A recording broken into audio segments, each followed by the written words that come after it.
complicated answer, a complicated question, and then we say it's not an easy answer. What you see as far as a vacant storefront Main Street in the Heights is not unique to anywhere in this country or this state of New Jersey. You've seen the changes away from that Main Street with the evolution of mall shopping and then the evolution of internet shopping. And I would tell you that as prices sometimes escalate on some of these storefronts, there tends to be a disconnect between what the owners think they can get and what the market will sustain ultimately. And then ultimately it comes back to, even downtown I see this, that somebody will invest money and open up a storefront, and sometimes the community doesn't support it with their business. They like to see it there, but they don't ultimately support it. So thus you see turnover on restaurants downtown, the same thing. People are all excited when they open, but then they don't spend their money there ultimately, and that tends to be a challenge. So Central Avenue is no different. We have a team and we have a grant from Bloomberg that is strictly focused on Main Street revitalization. This is their sole mission in what they do every day. It is a $1 million grant from the Bloomberg Foundation, and this is what they do every day, finding ways to get restaurants or businesses to invest. You're seeing small pockets of restaurants open. You're all familiar with that up here in the Heights. You're seeing Wonder Bagel move up here. They're about to open. You're seeing some progress on that front, but ultimately you need some help from all of you to spend your money ultimately there. It's not unique to Jersey City, or certainly not unique to Central Avenue. When I go to West Side, they say the same thing. When I go to what used to be Jackson Avenue, they say the same thing. When you go out of town, they say the same thing. So it's a shared responsibility. We're working on it, but it's a shared responsibility ultimately. Okay? Mayor, what about an anti-blight institution? We'll get to your question and we'll go through it. Just go through it. Why is constructing a casino in Jersey City being given priority over community development? Bringing in a casino will drive not just low income, but also moderate income renters, some homeowners out of Jersey City, weakening the tax base and ultimately resulting in fewer, not more jobs. Atlantic City is a perfect example of a failed model of attempting to use casinos and gamblers to drive a local economy. Well,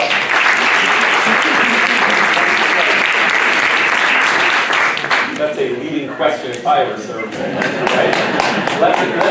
Let me take a step back and explain to you where I am on gaming casinos personally, where I think this thing ultimately will go, and why I feel the way I feel. Okay? So that'll give you a bigger picture. If I was, of course, to go into any neighborhood in Jersey City and say, do you want a casino or do you not want a casino? Generally, it's skewed towards not wanting it because people assume, okay, we're going to put a big casino on Central Avenue and it's going to change the whole dynamic on the way things work, okay? That's not really in anybody's mindset or even in the realm of possibility today. So I have been a vocal proponent in saying that I am a supporter of the possibility of having casinos in North Jersey and specifically in Jersey City. Let me preface why and ultimately where this goes. In November, the only thing that has been approved, by Trenton is the ability for all of you to vote on it. That's it, okay? So basically, when you go in and you vote for president in November, at the bottom of that ballot will be a very simple question. Do you want a casino in North Jersey or do you not? Very simple.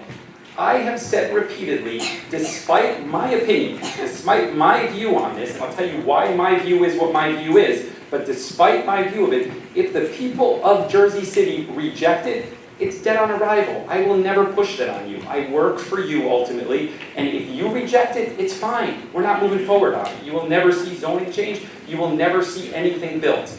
From my standpoint, why do I think it's a unique opportunity ultimately? Well, let's start on where it's proposed to be located. It's not directly proposed next to any residential neighborhood. It is next to Liberty National Park, Liberty National Golf Course, next to between the industrial area and the course, in an area that's already zoned for 2 30-story towers. So let's start there on kind of what the proposed location is. So it's not in a residential area. The proposals say initially that it would be a $1 billion minimum, $1 billion investment into Jersey City by law. That is a significant amount of money. You're not talking about slots in a box. You are talking about a venue that would be a world-class destination type of venue for $1 billion where non-gaming, so non-casino activity revenue is equal or greater than casino activity. Third, as 5,000 jobs. Now, those aren't the best jobs. I'll be the first to tell you that. But they are jobs. And they're an ability for somebody to get an opportunity to work. It's 5,000 jobs. I hear every day that people are struggling. Every job certainly counts. And then finally, the revenue opportunity for Jersey City. You are talking about potentially in that legislation millions of dollars directly coming to the host municipalities, i.e. all of you. That equates to significant opportunity for your taxes and for your budget.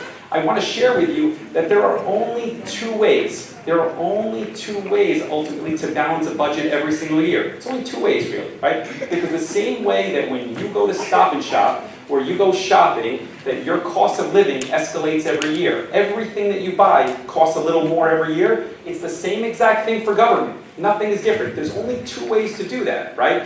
The only way to pay for it is number one, you pay more money every single year. That's option number one. Or option number two is that I find other people to move into the city, that the city grows, and they pay money. It's only two ways to do it, right? So when people are upset about the city growing, or when people are upset about revenue opportunities like this, I say take a step back and look at it in the bigger picture ultimately. My belief is that when you weigh the pros and the cons, it's not perfect. When you weigh the pros and the cons of the casino gaming question, I believe that there is more pros than cons. It's my opinion. I have the same exact vote that you guys have. I'm getting there in November. I'm going to flip the switch towards yes. That said, if 50% plus one vote no of you, it's dead on arrival. You have my word on it. We're not moving forward with it. So that's the big picture on gaming. That should hopefully eliminate some of the misconceptions on this, and you guys can make a decision in November what you like and what you don't like. But I urge you, read the issues, don't have a knee-jerk reaction, because it doesn't make sense for anybody here just to assume the worst without really understanding all the variables and how it will impact you.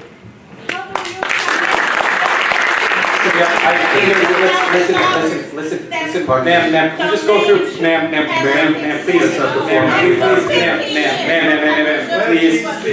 please, can we just go through, Ma'am, there's a time for this. You can write a question and get it to Let she ask the question. No. The format that we're following tonight. She has a question, she can hand it to Jay. Thank you.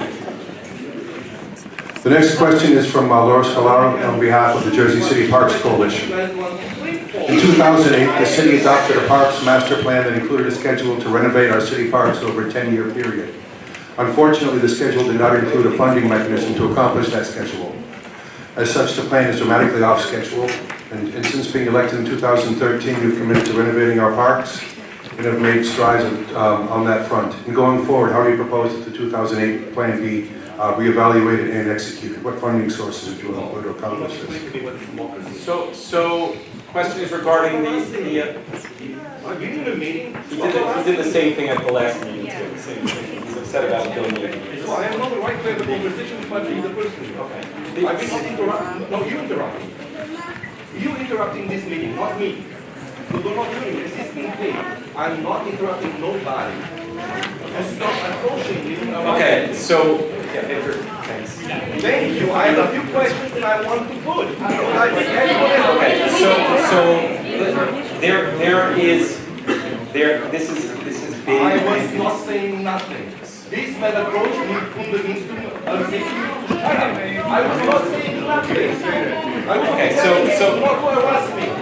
So let's go back to the meeting and let's be quiet. You be quiet, I'm quiet, he's quiet. And then let's go back to the meeting. Thank you. all right, so Yeah, not in the police state. So the her question to go back was about in 2008 they instituted a master plan that spoke to renovation of every park in the city, and a timetable of doing it, a commitment from the city to do it, Laura, I guess, and a sequence of parks in a specific order. And we deviated from that, and her question was, how are we going to fund those? We've committed to doing parks, how are we going to continue to fund it going forward, and how are we going to move forward back onto the plan? Reevaluate the plan. And reevaluate the plan. I didn't realize the extent that you guys want the plan reevaluated. I'm happy to reevaluate it. We haven't followed it, frankly. We try to balance again, your taxes and costs with actually driving forward an open space. I mean, we spent $6 million this year on parks. We're renovating a tremendous number of parks citywide. We're building the largest park in Jersey City. We've committed money to completing.